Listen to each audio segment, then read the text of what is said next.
નમસ્કાર મિત્રો, તમે છો એક પ્રવાસી સાથે અને ફરીવાર છીએ આપણે ખેતરની સફર પર. તો ખેતરની સફરમાં આપણે આજે એક અદ્ભુત પ્રયોગ કરવા જઈ રહ્યા છીએ, જે જંતુનાશક તરીકે ખૂબ જ ઉપયોગી છે.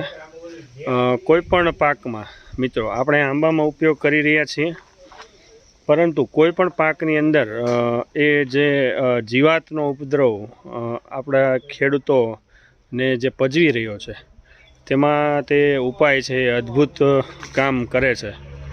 તો આ વિડીયોને અંત સુધી જોતા રહો. જો ચેનલ પર નવા હો તો ચેનલને સબસ્ક્રાઈબ કરો, વિડીયોને લાઈક કરો અને અન્ય ખેડૂતો સાથે શેર કરવાનું ભૂલશો નહીં મિત્રો. તો ચાલો આપણે એ કઈ રીતે કરવાનું છે અને શું કરવાનું છે તે હું તમને બતાવું.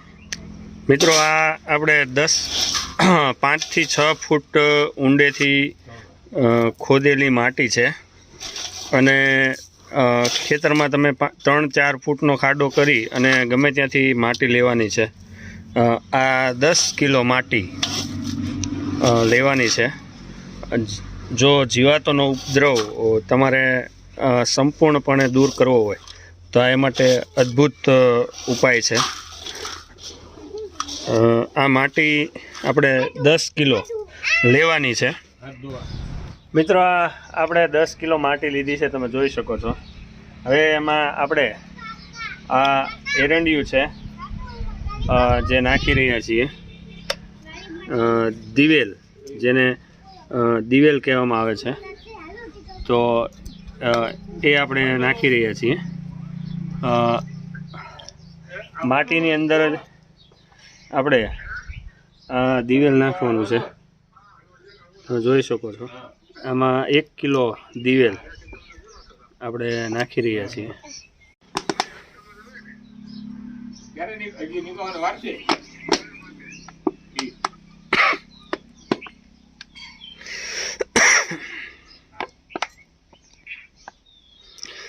મિત્રો, માટી સાથે દિવેલ આપણે મિક્સ કરવાનું છે અને ત્યારબાદ આપણે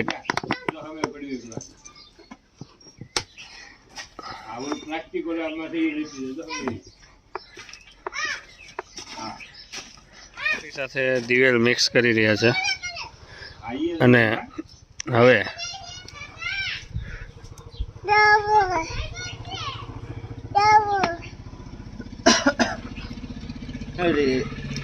આ પ્રયોગ મિત્રો જંતુનાશક તરીકે અને પોષણ માટે અદ્ભુત છે. પંપમાં ત્યારબાદ છાંટવાનું છે.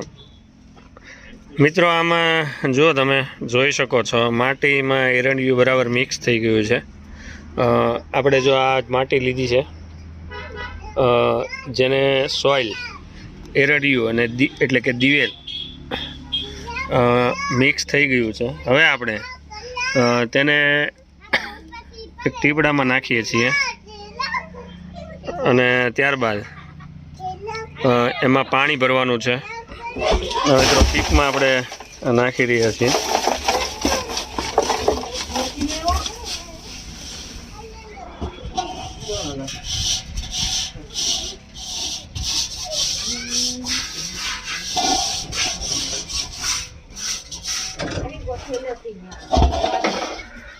હવે મિત્રો, આમાં પાણી શરૂ કરી દેવાનું છે.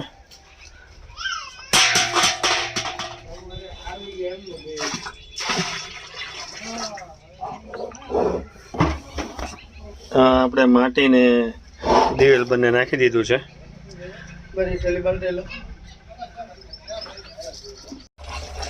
મિત્રો, આમાં પાણી ભરાઈ રહ્યું છે, તમે જોઈ શકો છો. હવે આ ટીપડું આપણે ભરી દેવાનું છે આખું પાણીથી. જે પીપ છે તમે જોઈ શકો છો. મિત્રો, પીપ જે ટીપડું છે એ ભરાઈ રહ્યું છે અને હું ટીપડું ભરાવા મૂકી અને તમને એ સોઇલ અને માટી અને એરંડિયાના ફાયદા બતાવું. તો મિત્રો, ખરેખર કઈ રીતે શું કરવાનું છે એ હું તમને કહું. તો મિત્રો 10 કિલો માટી છે અને 1 કિલો એરડિયું છે.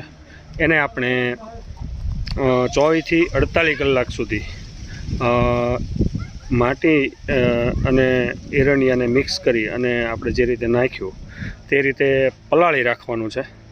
અને એ 24 થી 48 કલાક પલળી રહે પછી દવા છાંટવાનો જે 15 લીટરનો પંપ આવે તેમાં એ મિશ્રણ જ મિત્રો હલાવી અને ગાળી અને ડાયરેક્ટ એમાં બીજું કોઈ પાણી નાખવાનું નથી, બીજું કંઈ નાખવાનું નથી.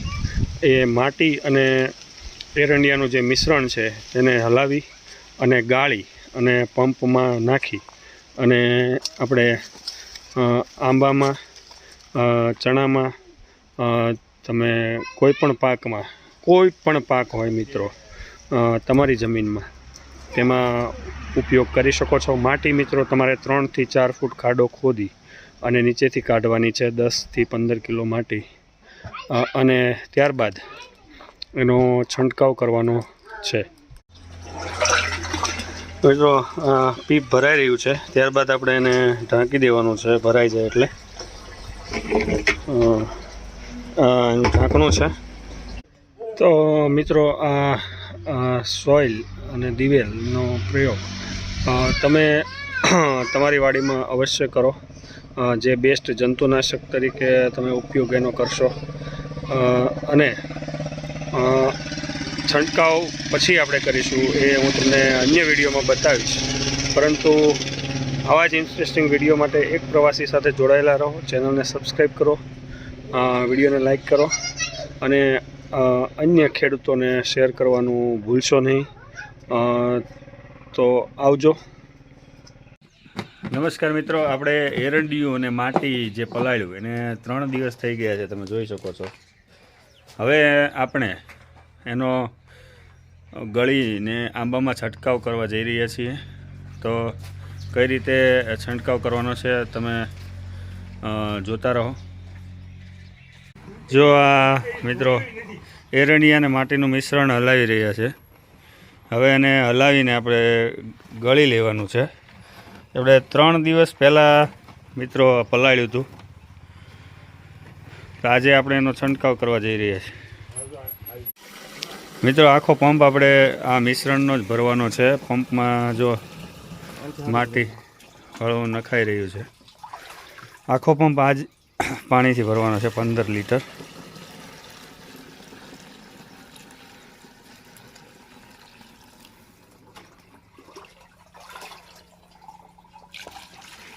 ત્યારબાદ આપણે એનો છંટકાવ કરવાનો છે. અત્યારે આપણે આંબામાં છંટકાવ કરવાના છીએ મિત્રો. એરંડિયા અને સોઇલનું છંટકાવ થઈ રહ્યો છે. તો આવા જ ઇન્ટરેસ્ટિંગ વિડીયો માટે એક પ્રવાસી સાથે જોડાયેલા રહો. ચેનલને સબસ્ક્રાઈબ કરો, વિડીયોને લાઈક કરો અને મિત્રો સાથે શેર કરવાનું ભૂલશો નહીં. તમે જોઈ શકો છો છંટકાવ થઈ રહ્યો છે.